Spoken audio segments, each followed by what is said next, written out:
अस्सलामुअलैकुम रहमतुल्लाहि व बरकातहू। दोस्तों, माया खलील अहमद कुरैशी ऐं मां ॾिसी रहिया मुंहिंजो यूट्यूब चैनल खलील अहमद सिड़ो। दोस्तों, अॼु की पंहिंजी हिन वीडियो में मां तव्हांखे बिज़नेस जे बारे में ॿुधाइण वारो आहियां।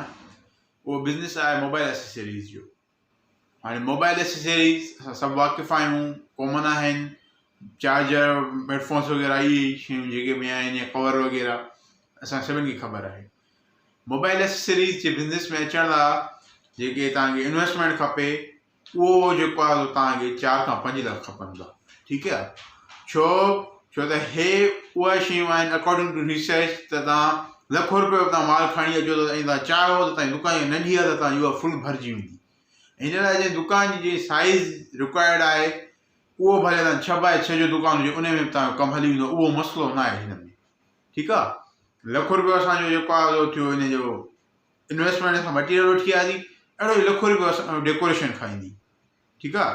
लखो रुपयो इहो थियो, लखो रुपयो डेकोरेशन, 2 लख असांजा थिया।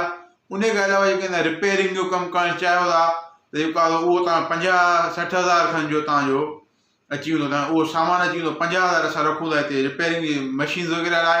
थिया तव्हांजा जेको आहे हिते 2.5 लख रुपया। 2.5 लख तव्हां इहे थिया। ऐं लखो रुपयो तव्हांखे अहिड़ो हुजे, तव्हांखे बैलेंस में पियो हुजे, त तव्हांखे सुभाणे माल घटि वधि थिए ऐं किथे माना ज़रूरत पए त कमु अचे।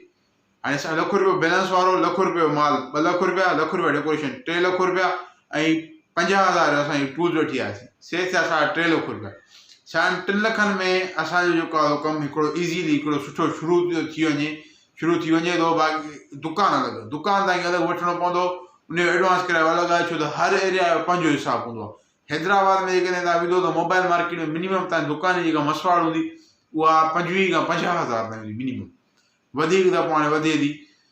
हिन में तव्हां इन्वेस्टमेंट सां अची सघो था।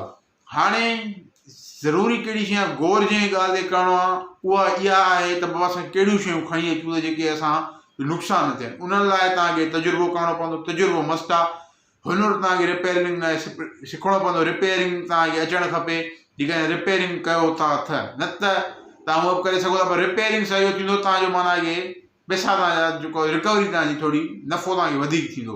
तव्हांजे रनिंग एक्सपेंसिस जी मिसाल 50 हज़ार दुकान जो किराया वधंदा, त उन हिसाब सां तव्हांखे फ़ाइदो पवंदो।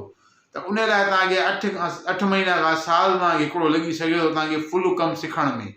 उन खां पोइ तव्हां पंहिंजो कमु शुरू कयो। उन सां तव्हांजो तजुर्बो बि थींदो ऐं तव्हांखे ख़बर पई त हाय हे मां कमु करे सघां थो या न। ठीकु आहे? उहो तव्हां कयो, पोइ तव्हां जेको आहे पंहिंजे तव्हां अची वञो मार्केट में।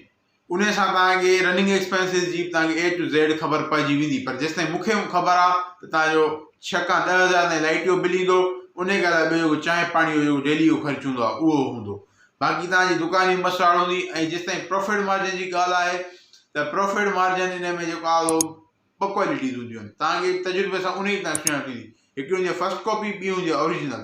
इन्हनि में माना हेठि मथे हूंदो आहे। जेका फर्स्ट कॉपी हूंदी आहे, हुन में थोरो जेको आहे वधीक हूंदो आहे, ओरिजिनल में थोरो घटि हूंदो आहे। बहरहाल हिन में अप टू 10% ताईं तव्हांजो जेको आहे मार्जिन हूंदो आहे। हे हिकु बहितरीनु कमु आहे। जेकॾहिं केरु करणु चाहे थो त उन लाइ हिकिड़ो सुठो कमु आहे। ऑनलाइन बि तव्हां हिन प्रोडक्ट्स तव्हां सेल आउट करे सघो था। हे हिकु घटि इन्वेस्टमेंट में हिकु बहितरु कमु आहे, बहितरीनु कमु आहे। हे बि मुंहिंजी अॼोकी वीडियो अगरि पसंदि आई त लाइक कयो, कमेंट में पंहिंजी राय ज़रूरु कजो। ऐं चैनल खे सब्सक्राइब न कयो, सब्सक्राइब कयो ऐं बेल आइकन खे दॿाए पंहिंजो ख्यालु रखिजो। अल्लाह हाफ़िज़। अस्सलाम वालेकुम।